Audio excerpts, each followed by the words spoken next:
कल निर्जन में एक श्लोक रह गया था उस दिन।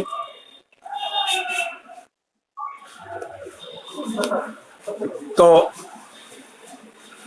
पूर्व जन्म का लोक, लोक यानी जोनी, किस लोक से यहाँ लोग आया है उसका फलादेश करते हैं।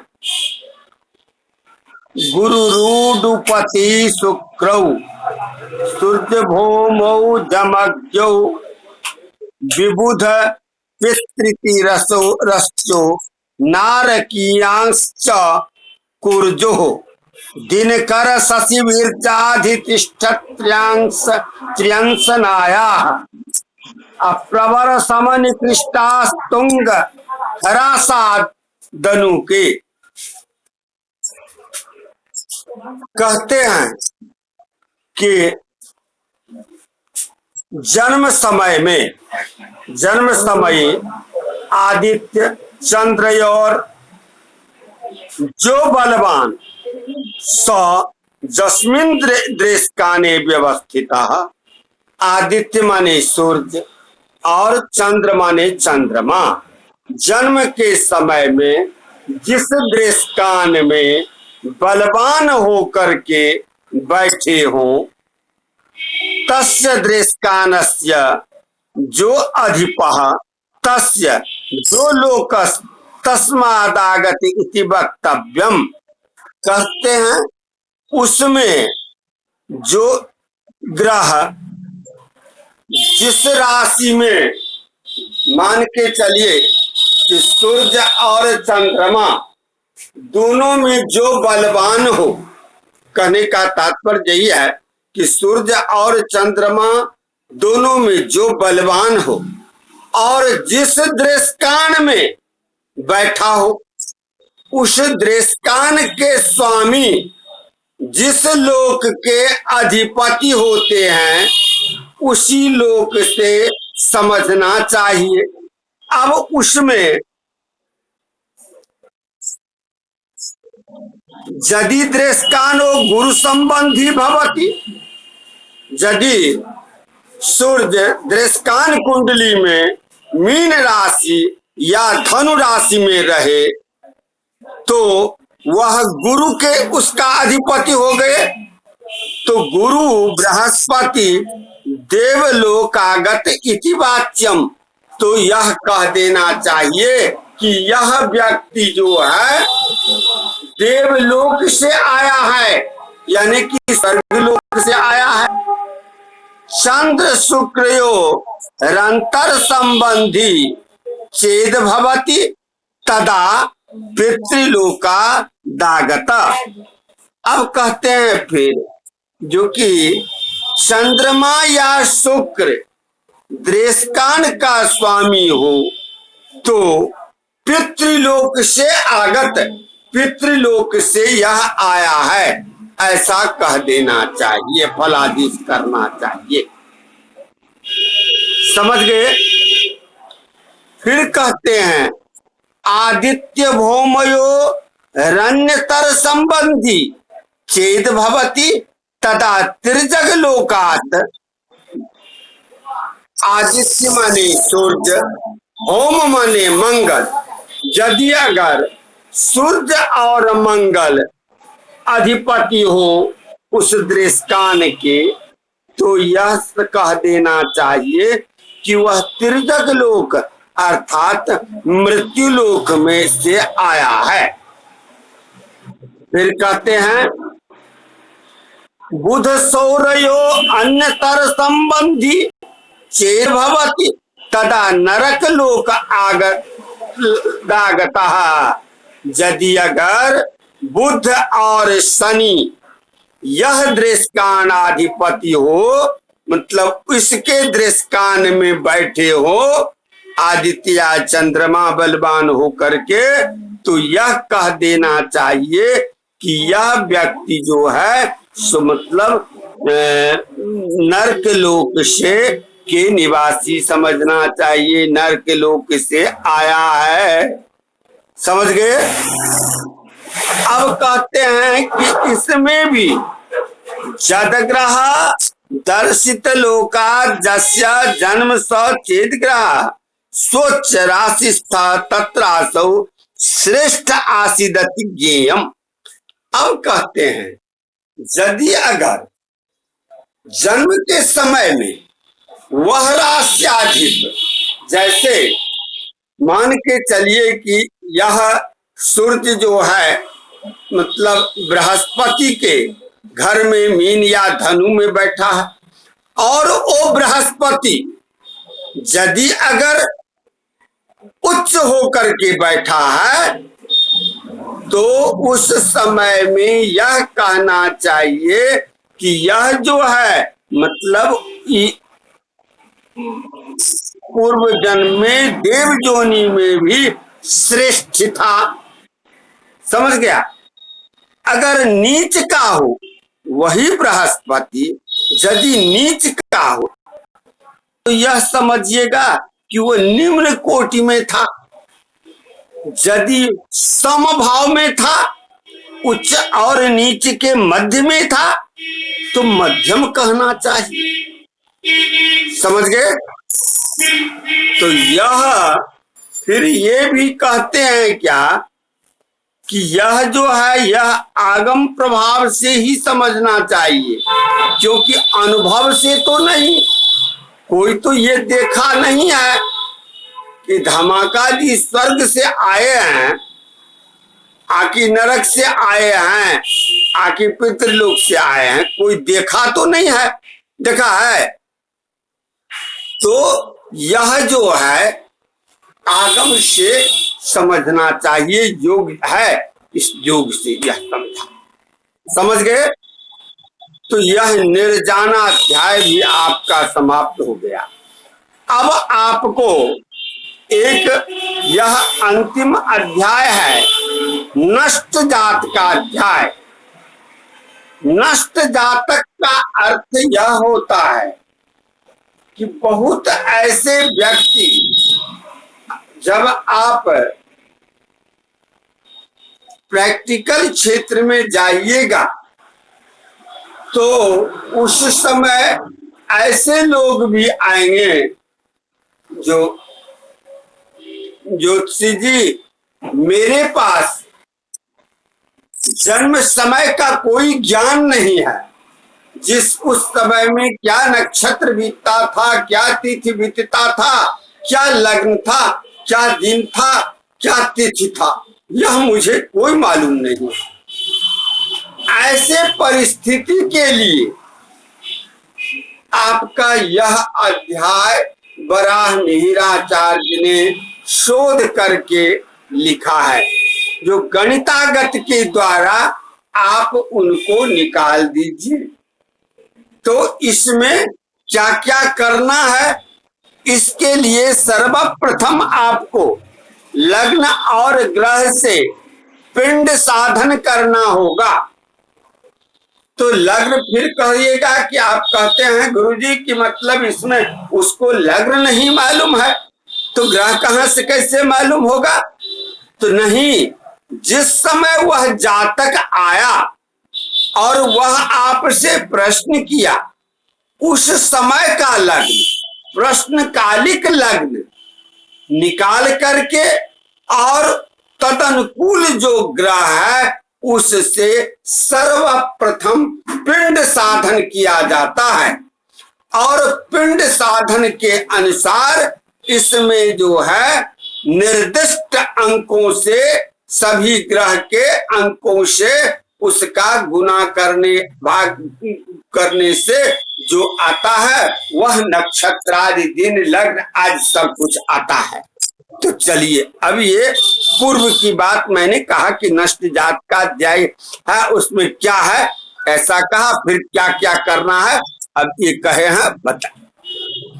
गो सिंह मिथुनाष्टमो क्रियतुले कन्या मृगौ चक्रमात् संवर्ग्या दशकाष्ट सप्त विषये शेषा स्वसंख्या गुणा जीवारास्पुजि देव दैन्दवः प्रथम वत्सेखा ग्रहा सौम्यवत् राशीनां नियतो विधि ग्रह सुतैः कार्या च तदवर्गणा। अब देखिए क्या कहते हैं, गो सिंह।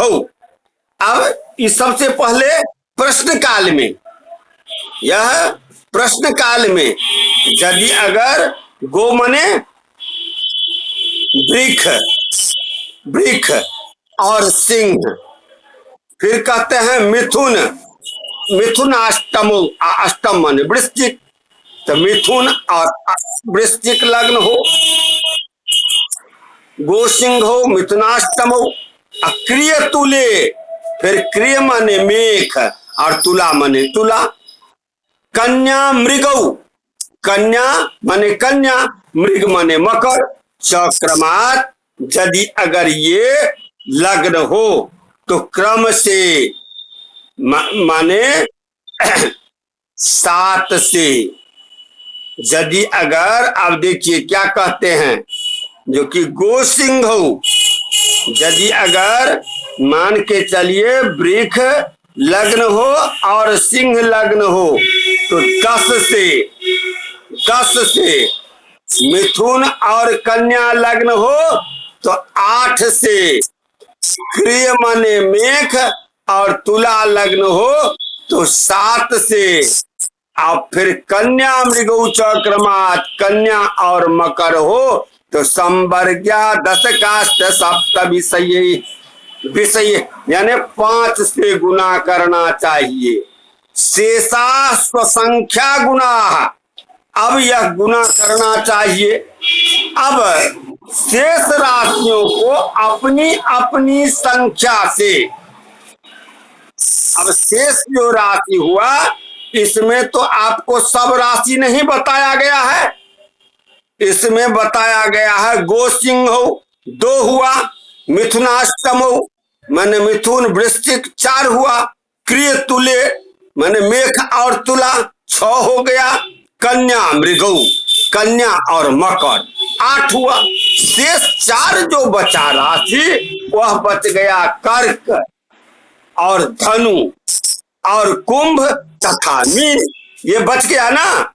तो इस सब का तो बता दिए कि 10 गो सिंह हो 10 और मिथुनाष्टमो काष्ठ 8 अक्रिय तुले सप्त कन्या मृगौ विषये माने 5, और जो शेषा है स्वसंख्या गुना, तो स्वसंख्या जैसे कर्क है तो कर्क का संख्या क्या है, मेघ वृक्ष मिथुन कर्क है ना।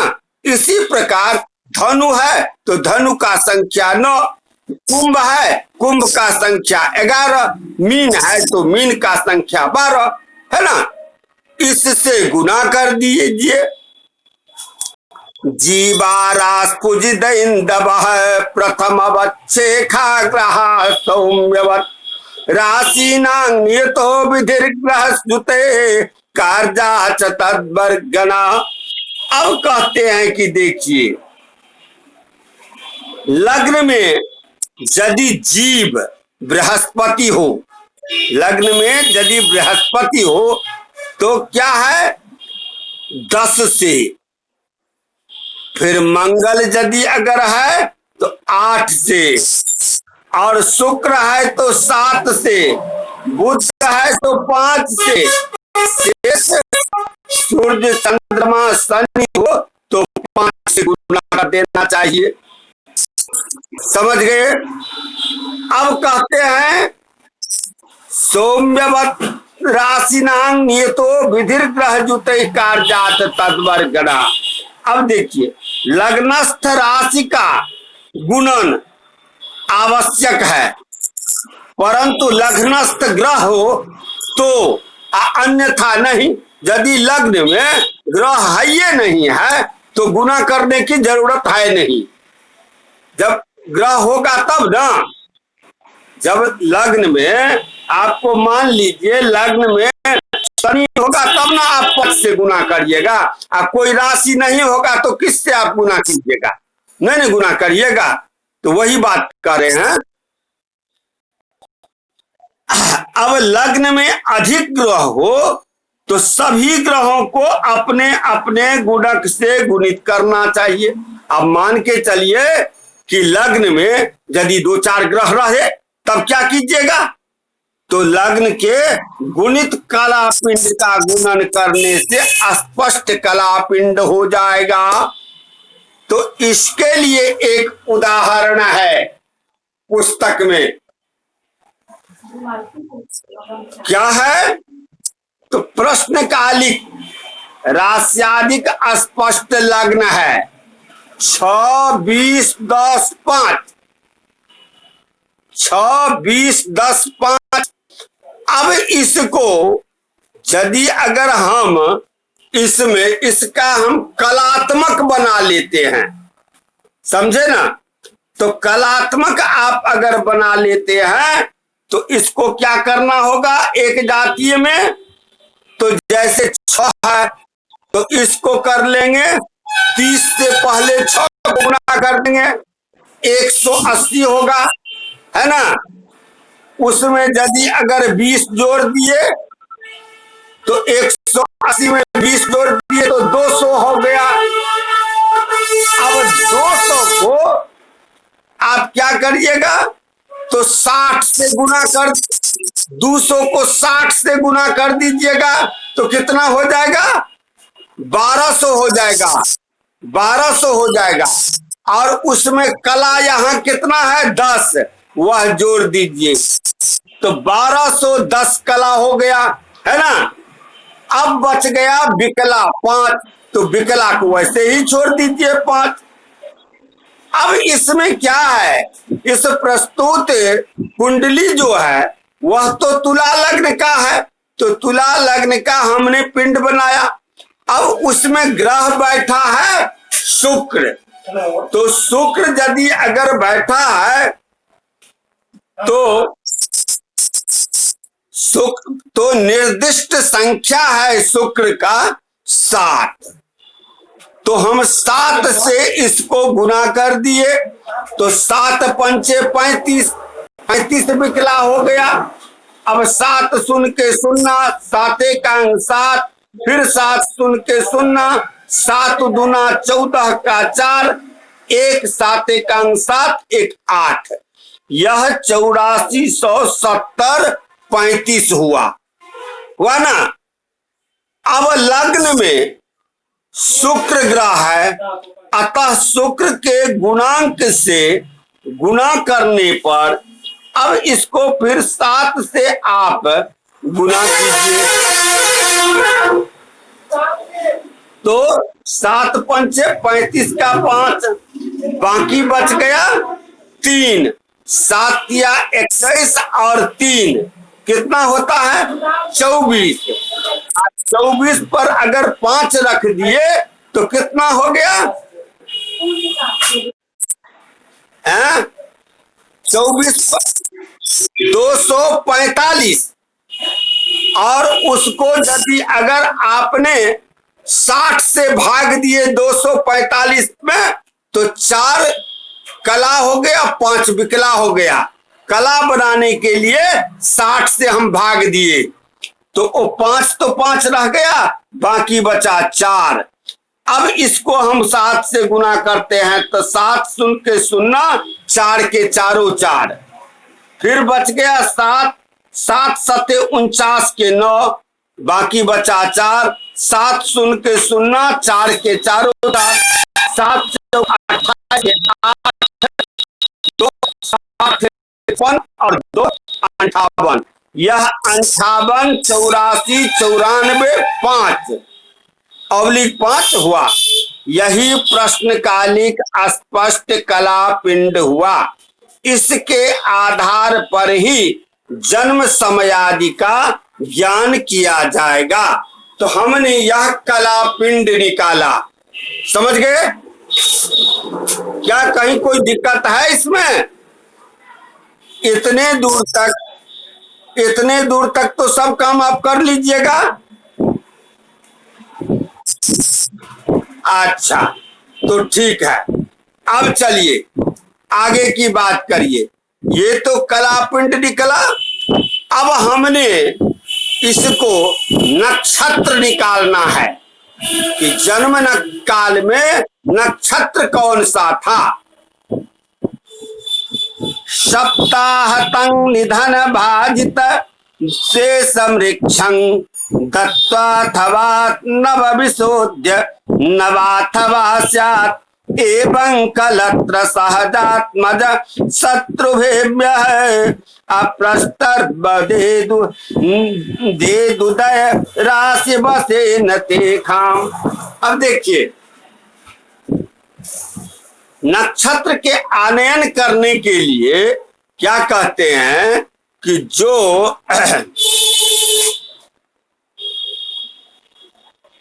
कलापिंड को 7 से गुना कर, कलापिंड जितना है उसको क्या कीजिएगा 7 से गुना कर देना है। और फिर नक्षत्र कितने होते हैं 27, तो उस 27 से आप भाग दे दीजिए। तो नक्षत्र समझना चाहिए, आ जाएगा। अब कलापिंड को 7 से गुना कर उसमें 9 जोड़कर या 9 घटाकर 27 का भाग देकर शेष से नक्षत्र समझना चाहिए। इसी प्रकार प्रश्नकालिक सप्तम भाव से प्रश्नकर्ता की स्त्री पत्नी का विचार, तृतीय भाव से भाई सहोदर का विचार, पंचम भाव से पुत्र और खष्ठ भाव से शत्रु का लग्न मानकर ही कला पिंडादि बनाकर उक्त रीति से उन लोगों के नक्षत्रों को जानना चाहिए।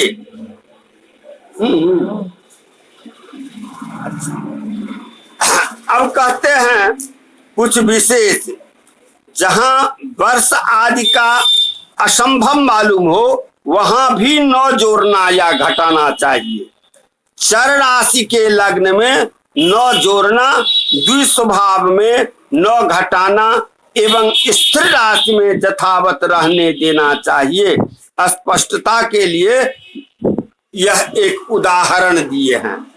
तो देखिए, उदाहरण में हमने लोग जो कला पिंड साधना किए 98, 84, 94 / 5, इसको 7 से गुना किया तो यह हो गया 41, 19, 45, 8 / 35, 27 से नक्षत्र 27 है, इसलिए हम लोग 27 से भाग दिए हैं। तो एक मरतबे लगा, शेष बच गया 14।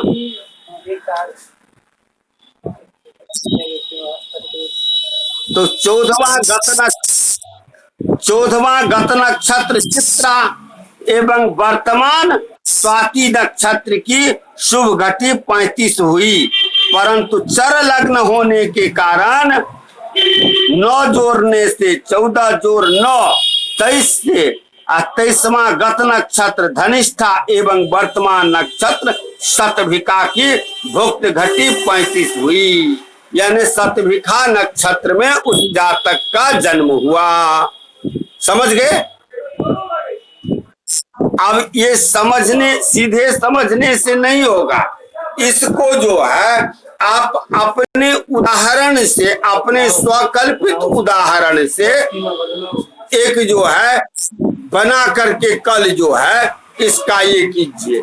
आज जो है सुबह से लाइन नहीं था और अभी भी लाइन नहीं है, इसलिए इसका बैटरी अब समाप्त हो रहा है, इसलिए आज यहीं पर विश्राम दे रहे हैं, है ना?